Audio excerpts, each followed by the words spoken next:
Good morning, everybody, from beautiful Farmington, New Mexico. I am Jerry Lard with Fellowship of Spirit, and I hope that your week was as blessed as mine was, and I'm so glad to be back home. I was in Colorado Springs for 10 days and missed everything and everybody about Farmington. We don't have any guests, and I don't have a general announcement at this point, except for we are still planning our summer solstice picnic. Good morning, Linda. It's been on and then it just goes off by itself.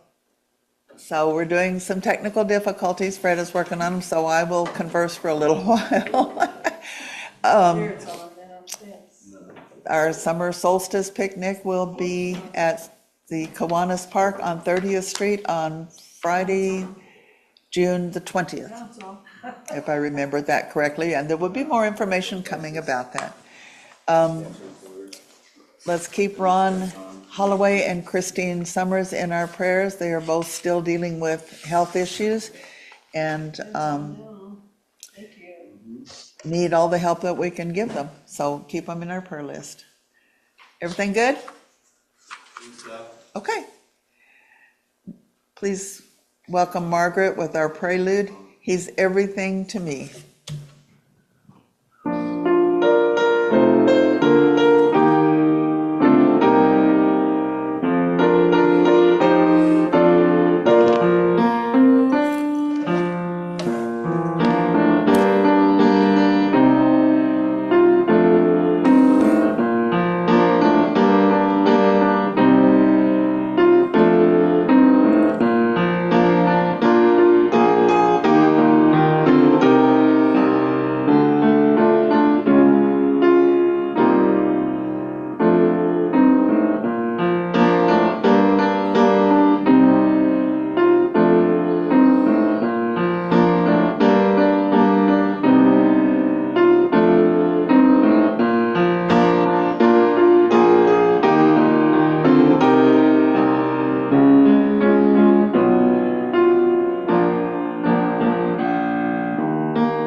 Thank you, Margaret.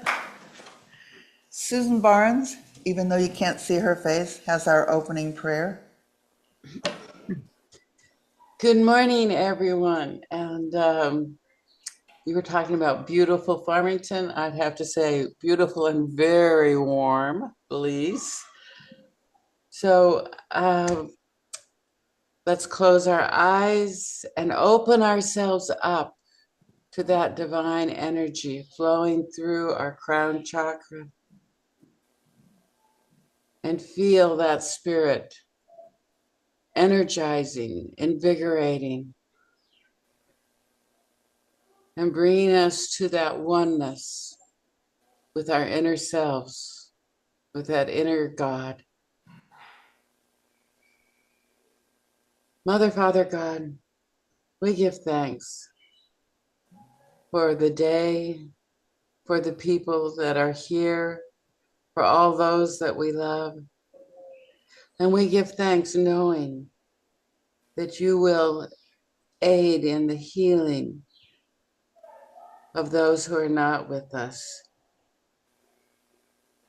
knowing that our health is in divine order with you, and that when we demonstrate our health, we are demonstrating our balance and our connection with your divine energy.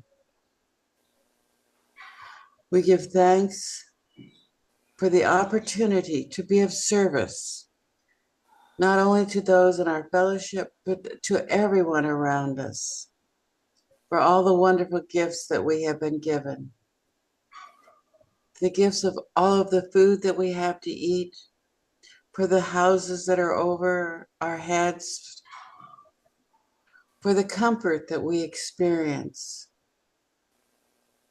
for all the new knowledge that comes to us, making us better, stronger, wiser people, and opening new ways that we might be of service to others. We give thanks for all of these wonderful abilities, for all of these wonderful people, for all of this wonderful health and vitality and our joy and our ability to smile and to love one another, to hug one another, because we know that 8 hugs a day actually keep us healthy. And so we will enjoy the hugs that we receive here today in this fellowship. And for all these wonderful things, for all the wonderful opportunities we have, we truly give thanks. And so it is. And so it is. Thank you, Susan. And we have number 72 in your songbook, Open My Eyes That I May See, with Margaret.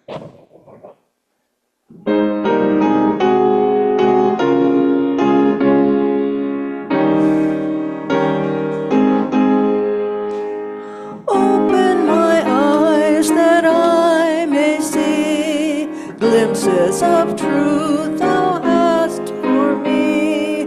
Place in my hands the wonderful key that shall unclasp and set me free. Silently now I wait for thee, ready, my God, thy will to see. Open my eyes, illumine me, Spirit divine. Open my ears that I may hear voices of truth thou sendest clear. And while the wave notes fall on my ear, everything false will disappear. Silently now I wait for thee, ready, my God, thy will to see. Open my ears, illumine me, Spirit divine. Open my mouth and let me bear gladly the warm truth everywhere. Open my heart and let me prepare love with thy children thus to share.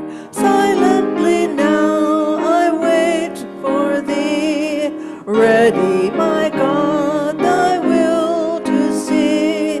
Open my heart, illumine me, Spirit divine. Thank you. Thank you, Margaret. The thing I love about listening to Susan is the fact that I can hear those beautiful birds outside of her house. There's something that just almost seems like it's like right here. You know, I love that. Thank you for sharing your birds, Susan. If you will read along with me for our reflective moment, written by our beautiful Midge Jones. Love produces a flow of energy that I now feel. I love others more than ever, and I feel privileged to be here. Love flows from one person to another as we create an atmosphere of holiness, and so it is. I can't remember if it's Kate or Steve, but one of them was doing the spiritual reading, and I'm going to do it today. We are reading from The Obstacle is the Way by Ryan Holiday. It's the ancient art of turning adversity to advantage. It's been a wonderful read, and we've all enjoyed it immensely. I'm almost sad that it's fixing to be over, but I want to read to you from this part of it we're at right now, because it really struck home to me. Even though it's been written several years ago, it still reflects a lot of what's going on in our world right now. Perseverance, force of purpose, indomitable will. These traits were once uniquely part of the American DNA, but they've been weakening for some time. The majority of my generations decided to move back in with their parents after college. Unemployment for them was twice the national average. We whine and complain and mope when things don't go our way. We're crushed when our promise is revoked, as if that's not allowed to happen. Instead of doing much about it, we sit at home and play video games or travel, or worse, pay for more school with more loan debt that will never be forgiven, or maybe forgiven. And then we wonder why it isn't getting any better. Someone who is willing to try not one thing, but tries all the professions, who teams it, farms it, peddles it, keeps a school, preaches, edits a newspaper, goes to Congress, buys a township, and so forth, in successive years, and always like a cat falls on his feet. This is perseverance.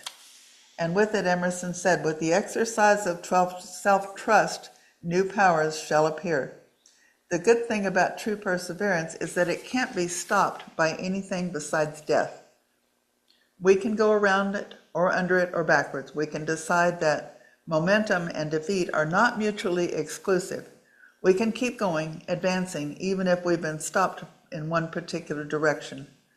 Our actions can be constrained, but our will cannot. Our plans, even our bodies, can be broken. But belief in ourselves, no matter how many times we are thrown back, we alone retain the power to decide to go once more, or to try another route, or at the very least to accept that, realize, and decide upon a new aim. Determination, if you think about it, is invincible. Nothing other than death can prevent us from following Churchill's old acronym, KBO, keep buggering on.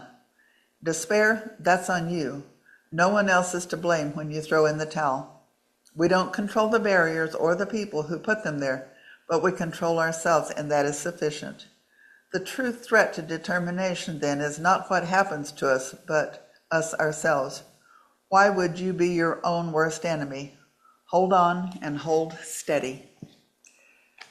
This is a great little book if you want something to read that's kind of helps you deal with life today. Okay, and at that point we have a song that's in the binder, Pass It On.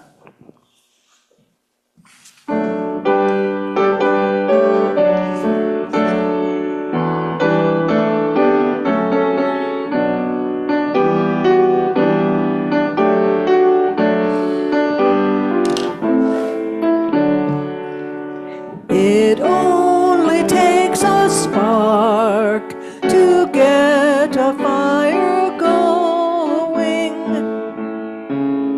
and soon all those around can warm up in its glowing. And how it is with God's love, once you've experienced it, you spread His love to everyone, want to pass it on. What a wondrous time is spring, when all the trees are budding.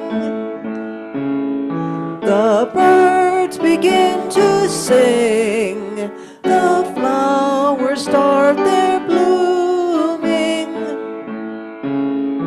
That's how it is with God's love.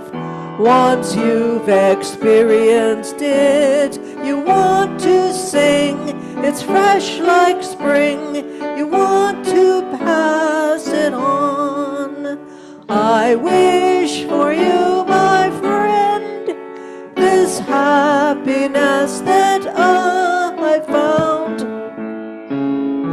You can depend on Him. It matters not where you're bound. I'll shout it from the mountain top.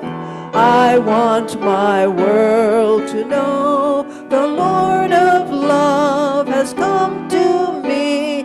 Want to pass it on. Thank you, Margaret.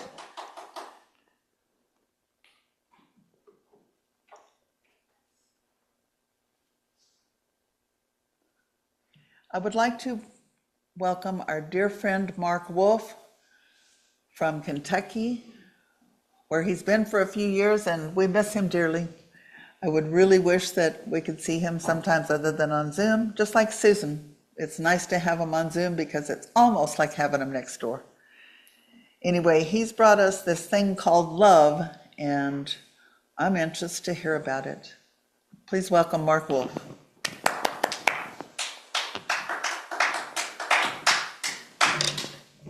Thanks, Jerry. What a nice introduction. Well, hey, good morning, everybody.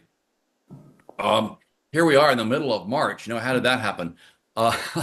It has been raining like madness up here, a lot of wind and thunderstorms. But listen, what they tell us is that the dust from eastern New Mexico is now falling on northern Kentucky through the rain. So, yeah, there you go. But listen, our hearts and compassion go out to those people who have been really negatively impacted by this series of storms. Up here, we've been just on the edge of it. And it was bad enough. But anyway, here we are again in the middle of March, and it's finally getting warm. And you just feel that surge of springtime energy. And so what I want us to do this morning is to talk about this thing called love. Okay?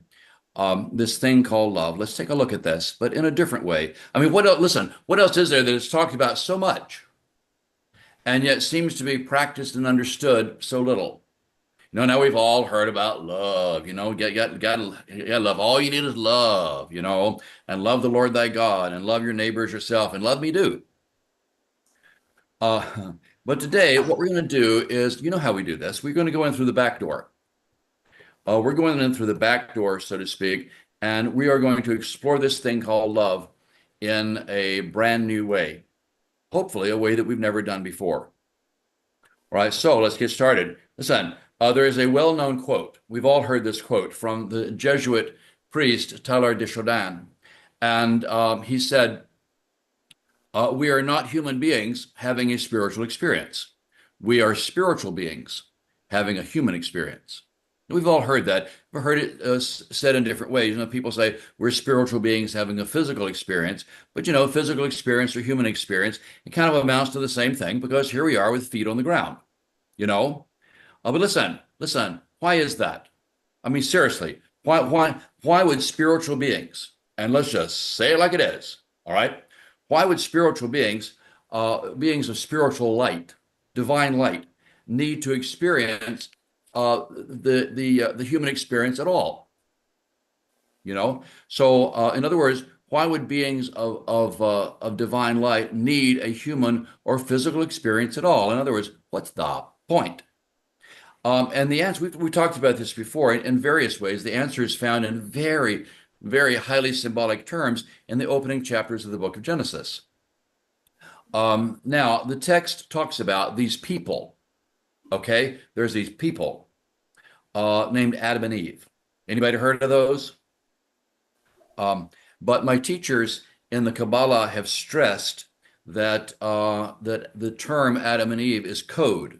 It's a code. It's not talking about literal people. It is a code, meaning all of us together as one single unified soul.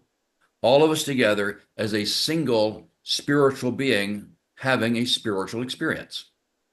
All right? And for what purpose? Very simple. As we've talked about before, the purpose was that we should have an opportunity to become like God.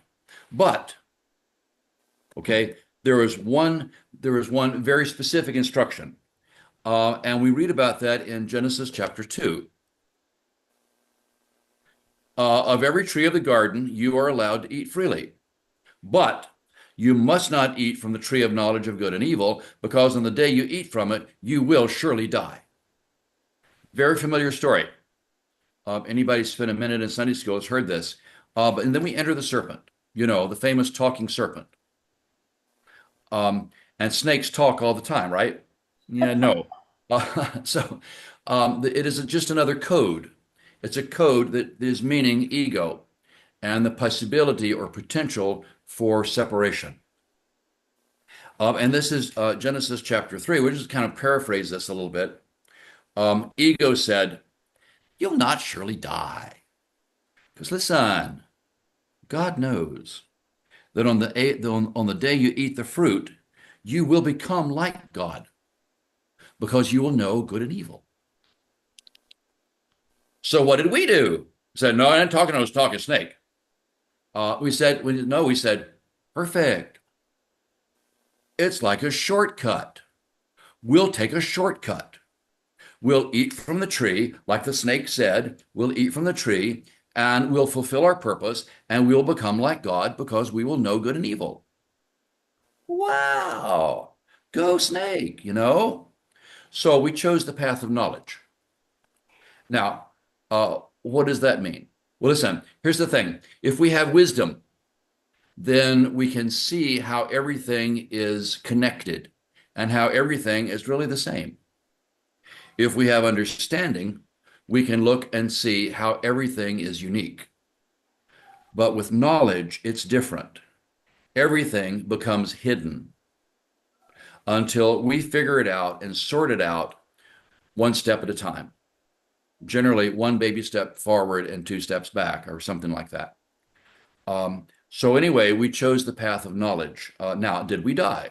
Very important question. Did we die? All right. The ego said, yeah, no, you're not going to die. And what happened?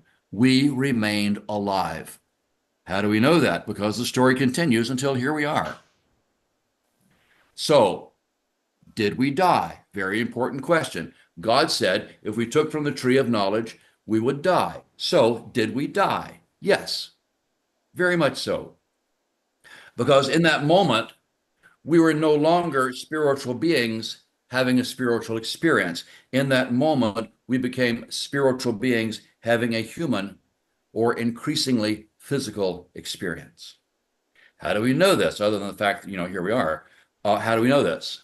Well, it's in Genesis chapter 3. Once again, it says, the Lord God made coats of skin for Adam and his wife and clothed them. And those are the very coats of skin that we wear today. Spiritual beings having a human experience. Now, we find this again in the book of Job, in chapter 10. It's very beautiful. It says, "Thou hast clothed me with skin and flesh, holding me together with bones and sinews." So our spirituality then became hidden underneath skin and flesh. And what really happened, if you can imagine what really happened here was that our world, as we talked about before, our world flipped upside down. Okay? Our spiritual self, our actual divinity, who we really are, which had authority over thought and emotion and physical matter, that spiritual self and spiritual power became hidden beneath the very thought and emotion and skin that it was meant to govern. Now, this image of a world turned upside down. We're going to kind of paraphrase this a little bit, but you can read about this in Proverbs chapter 30. Proverbs 30, it says, it describes this situation, or this paradigm. It says, the world is upset because of three things, and it cannot bear a fourth. A servant who becomes the king, a fool filled with food, a spiteful person in a relationship, and a servant who rules over his master. Now, oh, it sounds amazing, doesn't it? Yeah, oh, so how wise is that? But what does it mean? I mean, we have to ask these questions. We have constantly, what does it mean? Well, listen, what is the world? The world that is referred to here is our world of consciousness. It is our world of consciousness. Our world of consciousness flips upside down when the servant becomes the king. So, who is the servant? The servant is the ego. All right? And when the servant becomes king, it gives us no peace. Okay? And we look out into the world. You look into the world. Look out into the world, you know. You very quickly, instantly you find extraordinary conflict. Why is that? It is because the servant has become the king. And the planet then is ruled from the level of ego and the level of separation, because the level of competition among individuals, because our world of consciousness is upside down. The level of ego, okay, moving through our thoughts and emotions and expressing through our bodies, is in charge of this world, in charge of the world out there. Simply because the level of ego, moving through our thoughts and emotions and bodies, is in charge of the world of consciousness in here. Okay, this is not complicated. So, are we able to change that? In other words, how can we turn our world right side up again? And if we turned our world right side up again, would that help the world out there to find peace and balance once again? Well, that's what we're exploring this morning. So let's enter this thing called love. All right? This thing called love. Look, here's the thing. Listen, spiritual beings having a human experience. Okay, we get that part. But it's a very profound statement, and it helps us to realize that we are spiritual beings, no matter what it looks like. Okay, regardless of what it looks like, we are spiritual beings. We are not physical bodies. Spiritual beings of divine light and power. Not physical beings separated by skin and flesh. So, you know, that's amazing. And so, oh, wow, you know, but what does it mean? I mean, seriously, what does it mean? It means that in three ways, listen, in three ways, our world is healed. In three ways, our world is turned right side up again. And the fourth could be the ultimate awakening. So let's ask a question. Let's jump into this. Let's jump into it. Now, let's ask a question. Who is the boss of my physical body? All right. Who is the boss of my physical body? I am. The I am that I am is the boss of my physical body. My body is the servant of the spiritual I am. And as long as the body is the servant of the inner I am, then our spiritual self can be in this world to learn and grow and love and share and become like God. But if the body is in charge, then we will end up spending years and decades wrestling it back into submission. All right? The body, because listen, I don't know if you knew this, the body will very quickly become addicted to something. It just will. And then I enter the ego, and the ego will defend that, and it will excuse the addiction in order to continue it. And many of us have experienced this in a huge variety of ways and intensities. But listen, the body is the servant. Okay, the servant of the I am. The body is the vehicle, or it is the vessel. And the vehicle does not get to decide where we go. It just doesn't. And likewise, listen, we get that part. I mean, we kind of hip to that. We kind of dig it. But listen, our emotions, this is important. Our emotions are also just a vehicle. All right? Did you realize that? I mean, think about it. Think about it. Think about it. Because when we are not our feelings, all right? Our feelings and emotions are a vehicle for the divine spiritual life that we really are. But listen, what happens when when our world of consciousness is turned upside down? That's number two. It's like a spiteful person in a relationship. Okay? A spiteful person in a relationship is going to make certain that everyone else around them is miserable. Okay? That's how they get their energy. A spiteful person is going to feed off the negative emotions of others. So what happens? Listen, what happens? What happens when our emotions are in charge? Okay, it's very common. What happens? It's simple. We see it all the time. Well, we're happy. Now we're sad. We're happy. We're angry. Oh, we feel contentment. We feel jealousy. We're happy. Now we're sad. We're afraid. We're annoyed. No, we like it. Yeah, we don't like it. We feel good. Yeah, we feel bad. We're in the mood. Yeah, not in the mood. I want to be alone. Oh, I'm so tired of being alone. And up and down, and up and down, and back and forth, and up and down, and back. It never stops, right? It never stops. And yet, listen, we're told, well, trust your feelings. Just trust your feelings.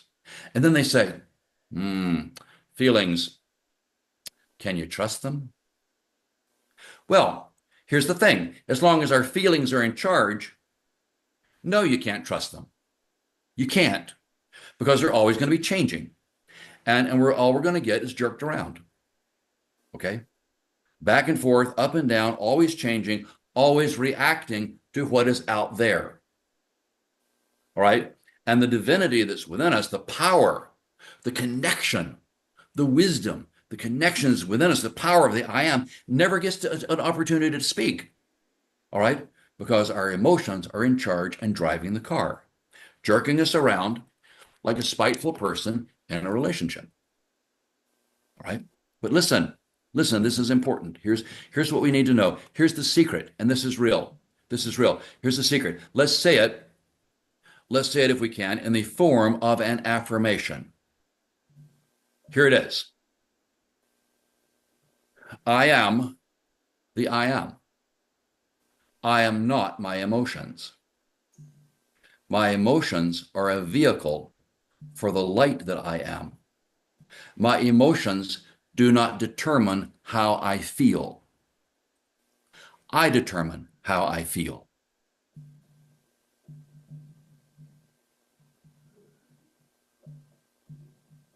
Wow. Let's hear that again. I am the I am. I am not my emotions. My emotions are a vehicle for the light that I am. My emotions do not determine how I feel. I determine how I feel. Now listen, in the very same way, my emotions do not determine my mood. I determine my mood. It's the beauty of it. That's the power of it. I am not my emotions. My mood is not the boss. My emotions be perfectly valid, but they're still just a vehicle or just a vessel for the power of the I am. Okay? So it's amazing. But what does it mean? Okay, it means that, for example, I could feel angry. Well, I could kind of feel annoyed, or like on my birthday, I was kind of cranky all day, feeling that extra year, but I'm not angry. It's just how I feel, and it'll pass. And yeah, it's my birthday. I feel a little cranky, but that's not who I am. It's just an experience, just an emotion, just passing by. And I'm not annoyed, even though it may be how I feel in the moment. I don't have to lash out or hurt other people simply because I'm experiencing a temporary emotion. Wow. Listen, my emotion, I'm just saying this kind of like in a series of affirmations. My emotion is a tool, all right? It is a tool, and I can use my emotional tool to make useful changes and connections in my world. I can use my emotional tool to convey positive energy or love or healing to others, but I'm not the tool, okay? I'm the craftsman using the tool of emotion. Okay, I can strike a nail with a hammer, but I'm not the hammer. I'm the craftsman. Okay, I am not used by the tool. It's just a tool. It's a servant. My emotion is my servant. It does what I say because I am the I am. And just because an emotion, listen, this is big. This is serious. Just because an emotion rises up inside of me does not mean that I am required to feel it. Get out. Yeah.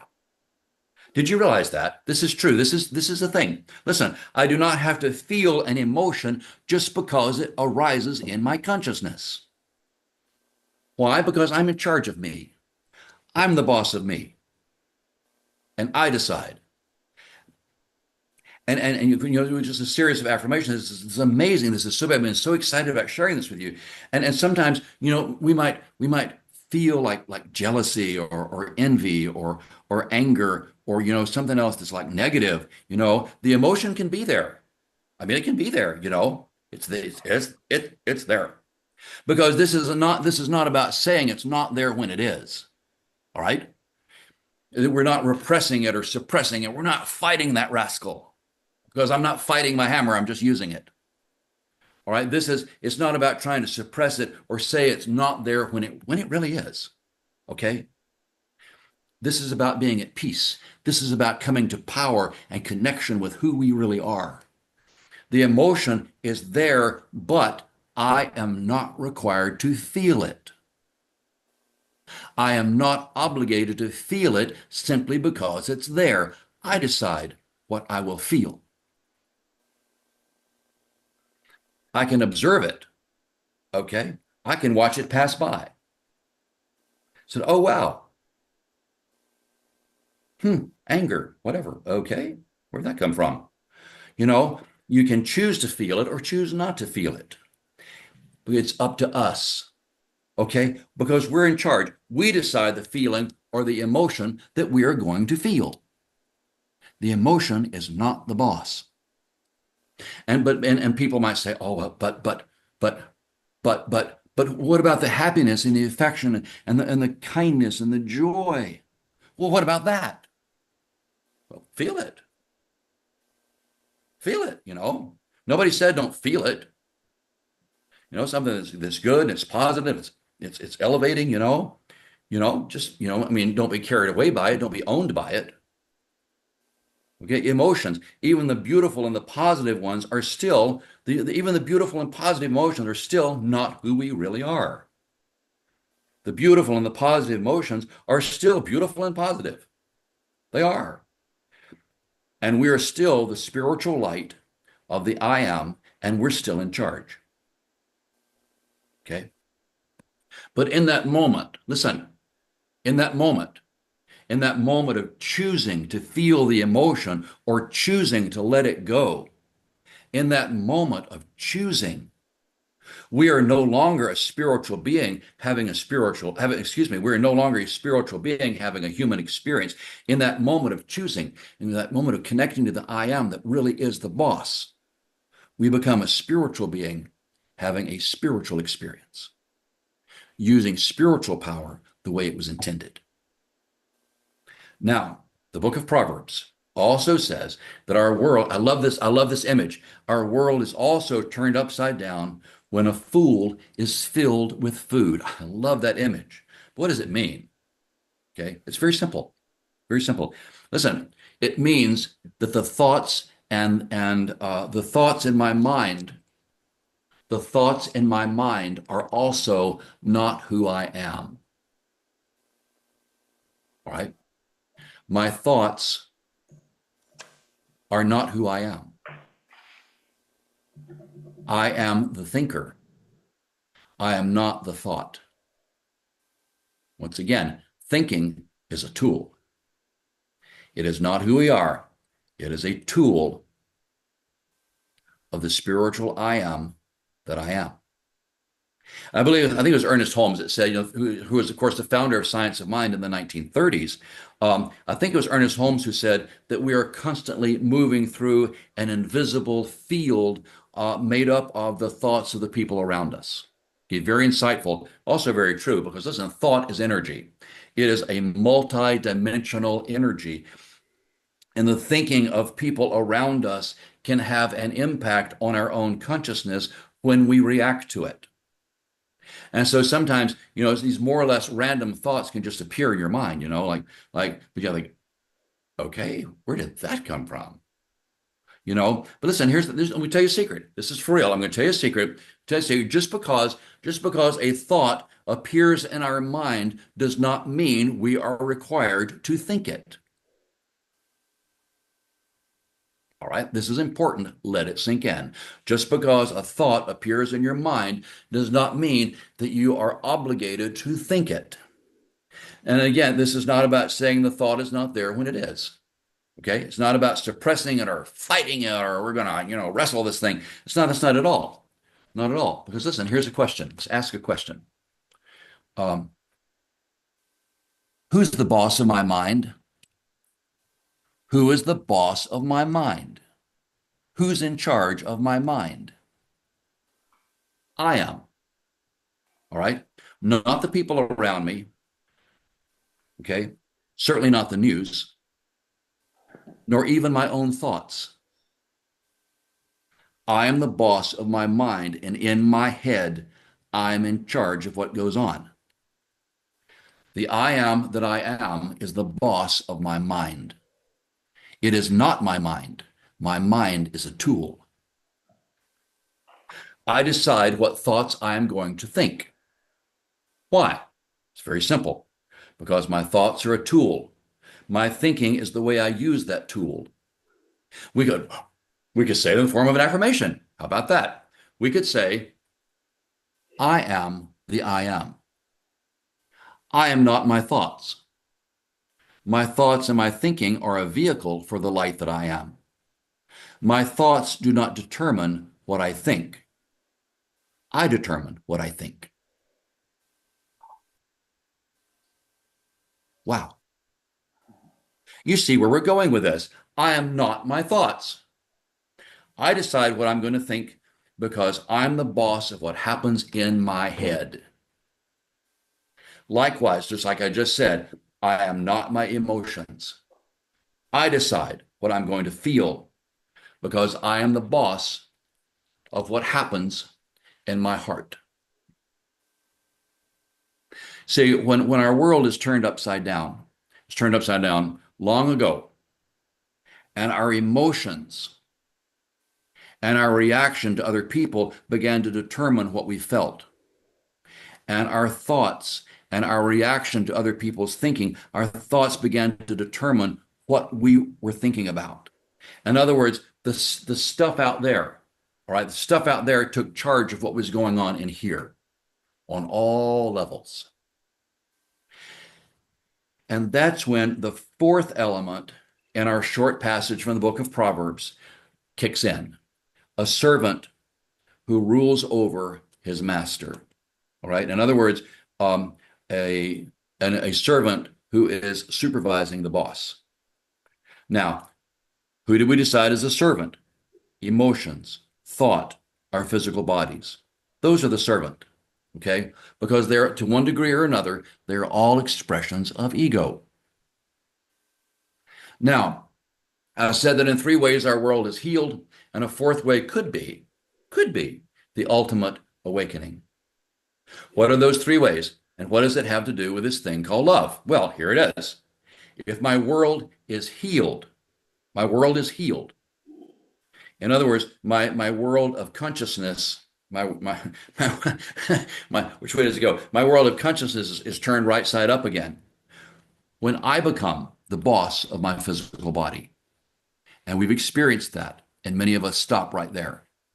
But my world is also healed on a higher level when I become in charge of how I feel and what I feel, when I determine what my mood is, rather than simply being at the mercy of my emotions and feelings. My world is turned right side up again when I become the boss of my thinking. And I become in charge of what I think about. Now, the fourth element simply falls into place, kind of on its own. The I am that I am is in charge again, like it was supposed to be. Spiritual being having a spiritual experience. And it doesn't happen all at once, but generally one encounter at a time, one feeling at a time, one thought at a time, one opportunity at a time. And the spiritual being that we really are becomes more and more the boss of who we appear to be. And what does that mean?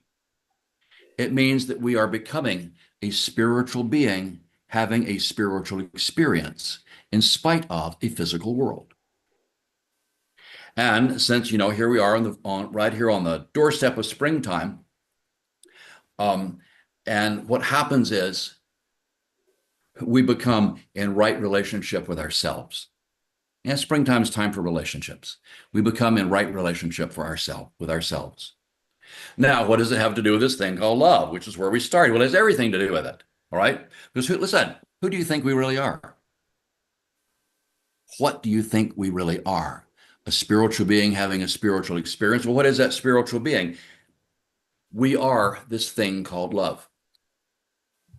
We are this thing called love. And when our bodies and our emotions and our thinking become servants once again, and we get excited about this process and involved in this process and really committed to it, it will happen. And then our world turns right side up again, and we become love unleashed in a hurting world. And then this thing called love is free to heal and elevate once again. And so that we all become spiritual beings having a spiritual experience once again. It's for real. Jerry, back to you. Mark, you always give me something to think about. You always give me a new way to look at what's going on in me. I'm very thankful for you, and I'm very thankful that you can be here with us through Zoom. And I took notes because I want to refer back to them. I really appreciate you giving me a new way to look at my emotions. Anybody else? Watch the video. Oh, I Watch will. the video. Share the video. Yes. Share it. Yes. This is important. And thank you very much for being here to be with us. I really do appreciate you taking the time and the emotional thought that you put into your talks. You're a blessing. Anybody else? Anybody on screen? Okay, with that, thank you again. We appreciate you. And we have Margaret with a song in 346 in your book. I'm ready for a miracle. I'm fine with this. I know. You make me all go off Okay, balance all when right. you do that. We'll get that put back up.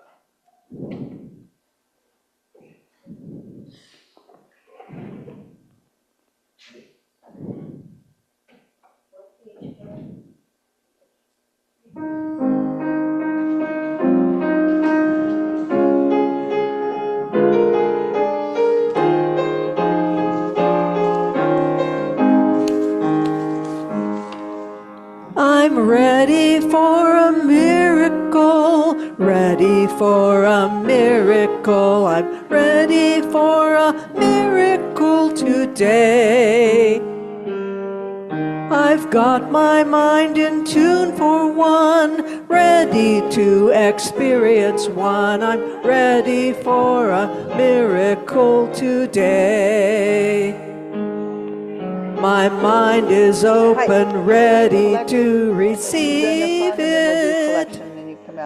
My heart is open, open all the way. I do accept a miracle, do accept a miracle, I do accept a miracle today.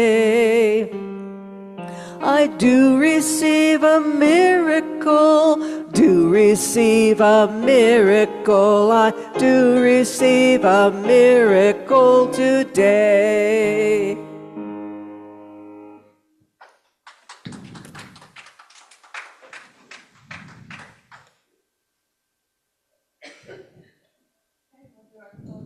Abundance.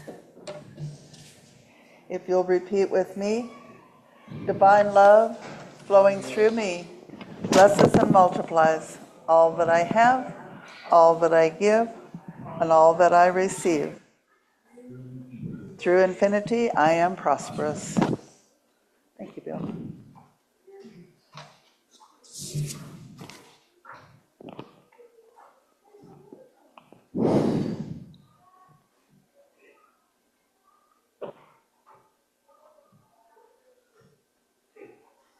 Okay, are we good? Thank you, Bill. All right. We have children shortly. Again, I'd like to welcome Betty. It's nice to see her here today. We are having our summer solstice picnic on Friday the 20th at Kiwanis Park on 30th Street, and we haven't decided yet how we're going to do it or what we're going to do, but we always do it and we'll find something to do. Hi. Is it going to be this Friday? In June. I love your bow tie. I think that's awesome. You gonna come up here with when the girls come up?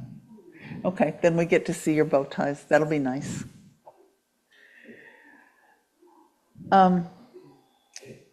Shortly, they're coming. They're coming.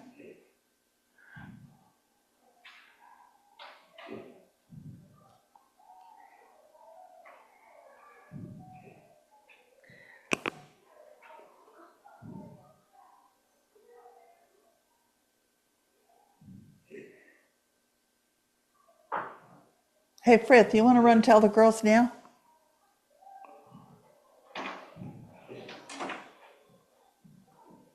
Tell them Gigi said now.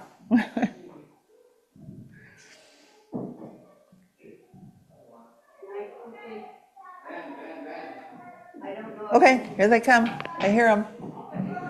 We have a herd full of girls today, and a couple of boys, huh? You guys look awesome. I love your bow ties.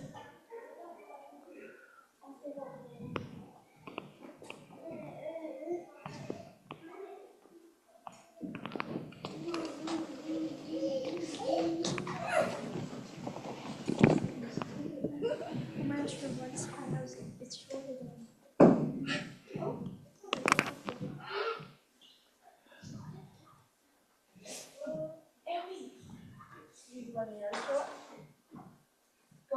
Go with Stephanie.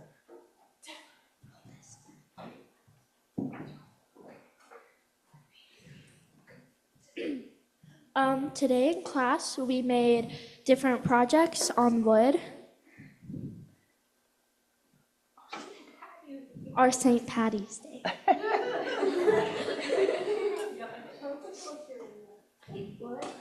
And then tell them what the little ones did. The little ones put their hand print on a different piece of wood, a star, and they colored Sweet. around it.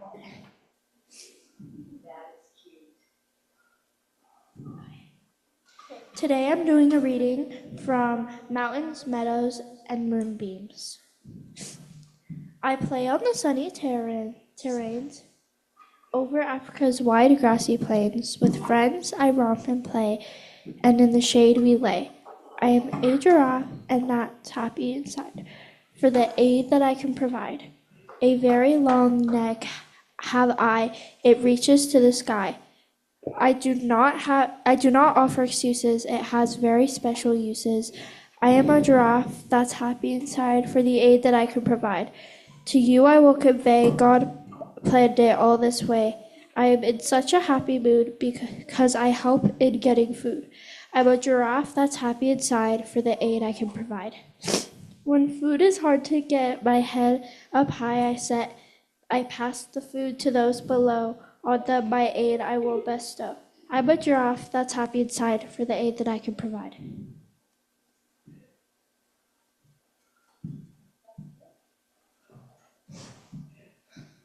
Lesson. Each person has a special reason for being born. Each person also has a special abilities that God gave them. Some people are real good at math, some are real good at reading, while others can spell real good. God also gave us, each and every one of us, spirit gifts. These are abilities of the mind. Maybe you can sense vibrations real good, or the auras to tell if someone is becoming sick. Maybe you have the ability to tell others what their dreams mean. God doesn't want us to keep these spirit abilities to ourselves. He doesn't want us to be selfish with them or hide them. God wants us to share them with people so we can help others be closer to God. Whenever we can, we must always try to help each other, just as the tall giraffe became so happy by reaching high up to get food for the shorter animals. So should we always help others whenever we can. See how happy you will become inside when you share your spirit abilities with others. Thank you guys for the new table we got in our classroom. And the socks. Yeah, and we got socks.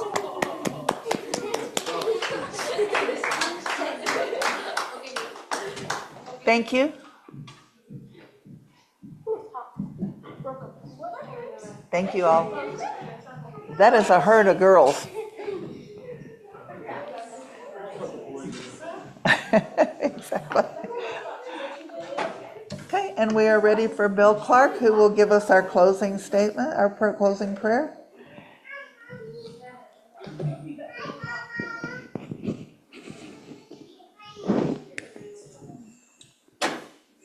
You can just hold it there. That's probably good.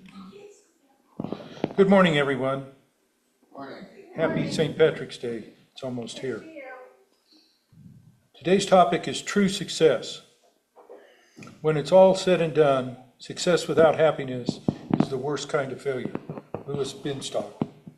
Especially with financial, career, or athletic success, the work can take so much time and effort, and the goal can become so consuming that we lose our original joy. Perhaps we wind up sacrificing our little pleasures and the time spent with loved ones in order to make it. Making it to the top of the ladder doesn't feel good if we are burned out when we get there.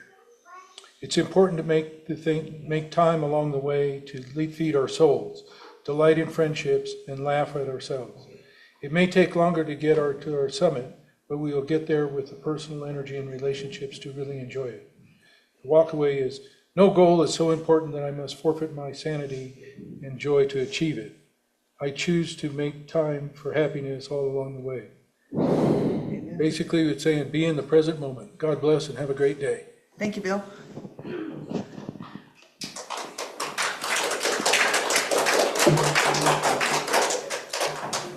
Okay, if you'll all join me up front here, we will form a circle and, hello, how are you? It's a nice haircut you got there.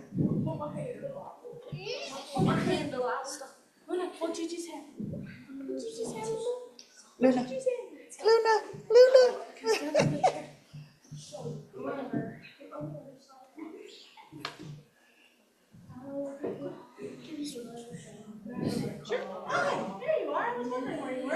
Watch out.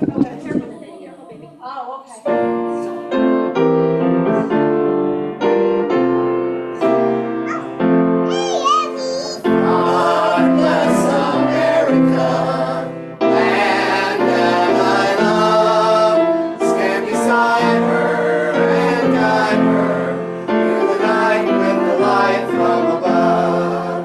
From the mountains to the prairies, to the oceans, bright with hope. God bless America, our home, sweet home. God bless America, my home, sweet home.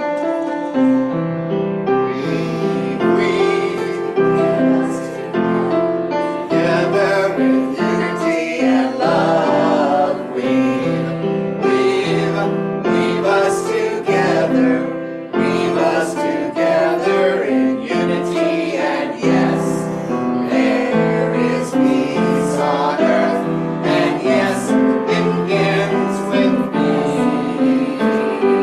Yes, there is peace on earth, a peace that was meant to be. With God as our power, family all are we. Let us walk with each other in perfect harmony. Yes, peace begins with me. Yes, this is the moment now. With every breath I take, let this be my joyous vow. To take each moment and live each moment in peace eternally. Yes, there is peace on earth, and yes, it begins with me.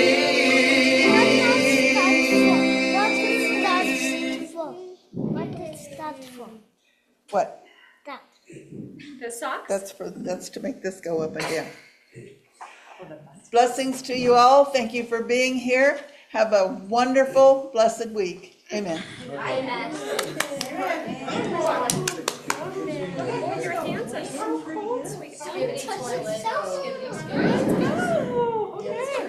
did this, don't we?